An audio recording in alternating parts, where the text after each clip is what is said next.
Você está ouvindo o audiobook de O Livro dos Espíritos de Allan Kardec. Parte 1. Das causas primárias. Capítulo 1. De Deus. Deus e o infinito. 1. Que é Deus? Deus é a inteligência suprema, causa primária de todas as coisas. 2. Que se deve entender por infinito? O que não tem começo nem fim. O desconhecido. Tudo o que é desconhecido é infinito. 3. Poder-se-ia dizer que Deus é o infinito? Definição incompleta. Pobreza da linguagem humana, insuficiente para definir o que está acima da linguagem dos homens. Parte 1. Das causas primárias. Capítulo 1. De Deus. Provas da existência de Deus. 4. Onde se pode encontrar a prova da existência de Deus? Num axioma que aplicais às vossas ciências. Não há efeito sem causa. Procurai a causa de tudo o que não é obra do homem, e a vossa razão responderá. 5. Que dedução se pode tirar do sentimento instintivo, que todos os homens trazem em si, da existência de Deus? A de que Deus existe. Pois, donde lhes viria esse sentimento, se não tivesse uma base?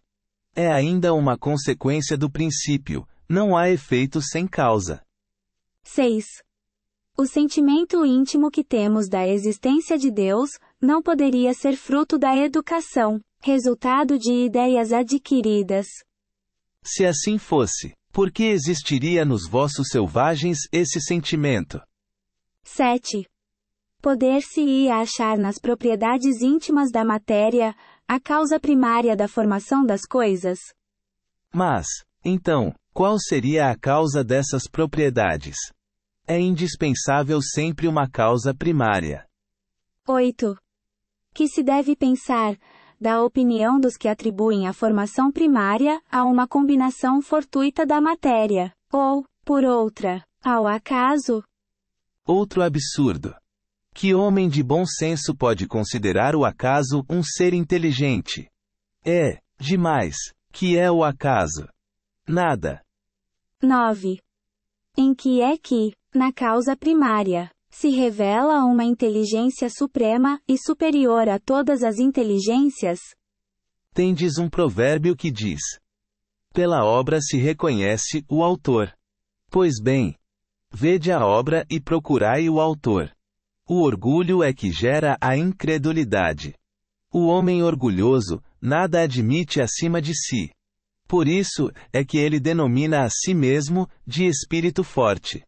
Pobre ser, que um sopro de Deus pode abater. Parte 1. Das causas primárias. Capítulo 1. De Deus. Atributos da divindade. 10. Pode o homem compreender a natureza íntima de Deus? Não. Falta-lhe para isso o sentido. 11.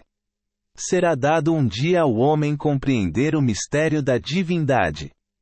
Quando não mais tiver o espírito obscurecido pela matéria. Quando, pela sua perfeição, se houver aproximado de Deus, ele o verá e compreenderá. 12. Embora não possamos compreender a natureza íntima de Deus, podemos formar ideia de algumas de suas perfeições? De algumas, sim. O homem as compreende melhor, à medida que se eleva acima da matéria. Entrevê-as pelo pensamento. 13.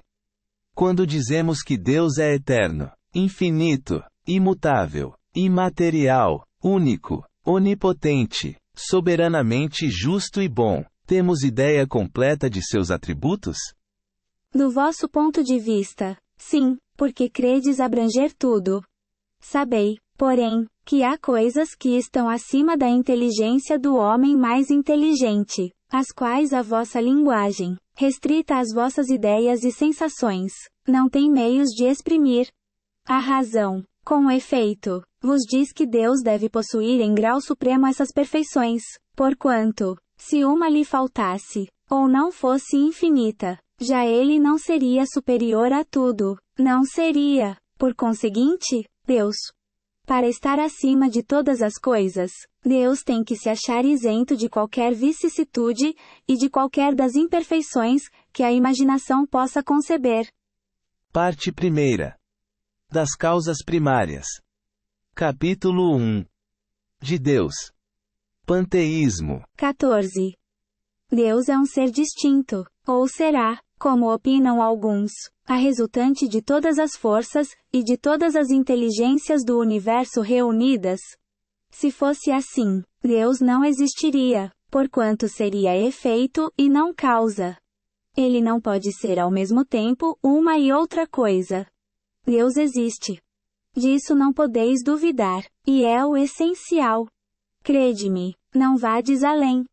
Não vos percais, num labirinto donde não lograríeis sair.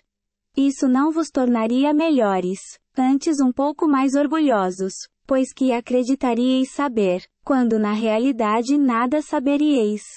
Deixai, conseguintemente, de lado todos esses sistemas.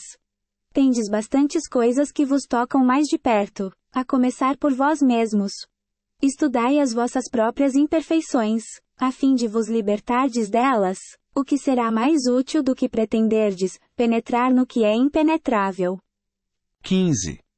Que se deve pensar da opinião, segundo a qual todos os corpos da natureza, todos os seres, todos os globos do universo, seriam partes da divindade, e constituiriam, em conjunto, a própria divindade, ou, por outra, que se deve pensar da doutrina panteísta. Não podendo fazer-se Deus, o homem quer ao menos ser uma parte de Deus. 16. Pretendem os que professam esta doutrina, achar atributos de Deus.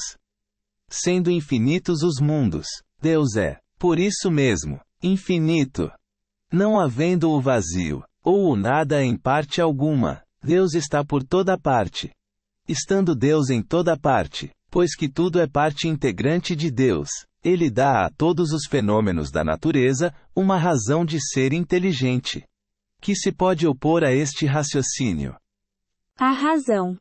Refleti maduramente, e não vos será difícil reconhecê-la, a demonstração de alguns, o absurdo.